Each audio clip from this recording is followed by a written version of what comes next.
ಸದನದಲ್ಲಿ ನನ್ನ ಅನುಪಸ್ಥಿತಿಯಲ್ಲಿ ಸಚಿವರು ಪ್ರಿಯಾಂಕಾ ಖರ್ಗೆ ಅವರು ಬಹಳ ಗುರುತರವಾಗಿರ್ತಕ್ಕಂಥ ಆರೋಪವನ್ನು ನನ್ನ ಮೇಲೆ ಮಾಡಿದ್ರು. 150 ಕೋಟಿ ರೂಪಾಯಿಗಳನ್ನು ಆಮಿಷವನ್ನ ಒಡ್ಡಿದ್ದೇನೆ ಅನ್ನುವ ಆರೋಪವನ್ನ ಸಚಿವರು, ಜವಾಬ್ದಾರಿತ ಸಚಿವರು ಸದನದಲ್ಲಿ ಮಾಡಿದ್ರು. ಆ ಹೇಳಿಕೆಯ ಮೇಲೆ ಅದನ್ನು ಆಧಾರವಾಗಿಟ್ಕೊಂಡು ಸ್ವತಃ ರಾಜ್ಯದ ಮುಖ್ಯಮಂತ್ರಿಗಳು ಕೂಡ ಅದನ್ನು ಸಮರ್ಥನೆ ಮಾಡಿ ನನ್ನ ಮೇಲೆ ಆರೋಪವನ್ನ ಪುನರುಚ್ಚಾರ ಮಾಡಿದ್ರು. ಮುಖ್ಯಮಂತ್ರಿಗಳು ಹೇಳಿದ್ರು, ಕೇಂದ್ರದಲ್ಲಿ ಇವತ್ತು ಪ್ರಧಾನಮಂತ್ರಿ ನರೇಂದ್ರ ಮೋದಿಜಿ ಅವರಿದ್ದಾರೆ, ನಾ ಕಾವುಂಗ ನಾ ಕಾನೇ ದೂಂಗ ಅಂತೇಳಿ ಹೇಳ್ತಾ ಇರ್ತಾರೆ ಪ್ರಧಾನಮಂತ್ರಿಗಳು.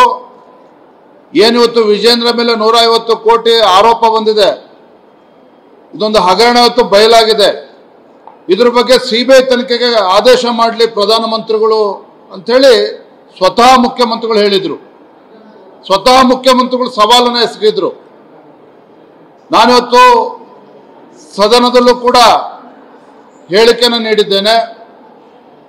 ಮಾಧ್ಯಮದ ಸ್ನೇಹಿತರು ಮುಂದೆನೂ ಕೂಡ ಇವತ್ತು ನಾನು ರಾಜ್ಯದ ಜನತೆಗೆ ತಿಳಿಸೋದಕ್ಕೆ ಇಚ್ಛೆ ಪಡ್ತೇನೆ. ಮುಖ್ಯಮಂತ್ರಿಗಳು ಕೂಡ ಇವತ್ತು ಸವಾಲನ್ನು ಹಾಕೋದಕ್ಕೆ ಇಚ್ಛೆ ಪಡ್ತೇನೆ.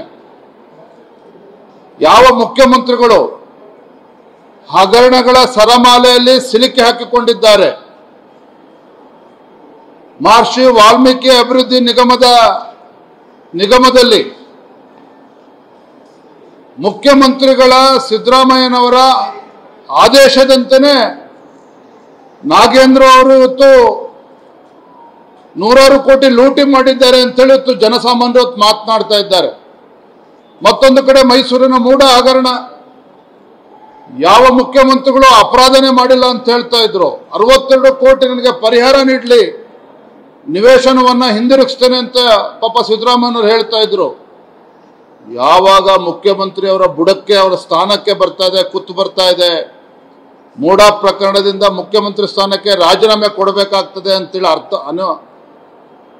ಅರಿವಾದ ಮೇಲೆ 14 ನಿವೇಶನಗಳನ್ನು ಯಾವುದೇ ಪರಿಹಾರ ಇಲ್ಲದೇನೆ ಇವತ್ತು ಮೂಡಾಗೆ ಹಿಂದಿರುಗಿಸ್ತೇನೆ ಅಂತೇಳಿ ಮುಖ್ಯಮಂತ್ರಿಗಳು ಘೋಷಣೆ ಮಾಡಿದ್ದಾರೆ, ಅವ್ರ ಕುಟುಂಬ ಘೋಷಣೆ ಮಾಡಿದೆ. 5,000 ಕೋಟಿಗೂ ಹೆಚ್ಚು ದೊಡ್ಡ ಹಗರಣ ಇವತ್ತು ಮೈಸೂರಿನ ಮೂಡ. ಇವತ್ತು ಸದನದಲ್ಲಿ ಉತ್ತರ ಕರ್ನಾಟಕದ ಜ್ವಲಂತ ಸಮಸ್ಯೆಗಳ ಬಗ್ಗೆ ಚರ್ಚೆ ಆಗಬಾರ್ದು. ಬಾಣಂತಿಯರು ಇವತ್ತು ಪ್ರಾಣವನ್ನು ಕಳ್ಕೊಂಡಿದ್ದಾರೆ ಸರ್ಕಾರದ ಒಂದು ಬೇಜವಾಬ್ದಾರಿತನದಿಂದ, ಸಚಿವರೊಂದು ಬೇಜವಾಬ್ದಾರಿತನದಿಂದ ಇವತ್ತು ಪ್ರಾಣ ಕಳ್ಕೊಂಡಿದ್ದಾರೆ, ಶಿಶುಗಳ ಮರಣ ಆಗ್ತಾ ಇದೆ. ಇದು ಯಾವುದೂ ಕೂಡ ಸದನದಲ್ಲಿ ಚರ್ಚೆ ಆಗಬಾರ್ದು ಅನ್ನುವ ವಿಚಾರವನ್ನು ಇಟ್ಕೊಂಡು ಸದನದಲ್ಲಿ ಇವತ್ತು ಉತ್ತರ ಕರ್ನಾಟಕದ ಬಗ್ಗೆನೂ ಚರ್ಚೆ ಇಲ್ಲ, ಕೆಲಸಕ್ಕೆ ಬಾರದ ಸಂಗತಿಗಳನ್ನು ಇವತ್ತು ಆಡಳಿತ ಪಕ್ಷದವರು ಇವತ್ತು ಸದನದಲ್ಲಿ ಪ್ರಸ್ತಾಪ ಮಾಡ್ತಕ್ಕಂಥ ಕೆಲಸ ಮಾಡ್ತಾ ಇದ್ದಾರೆ.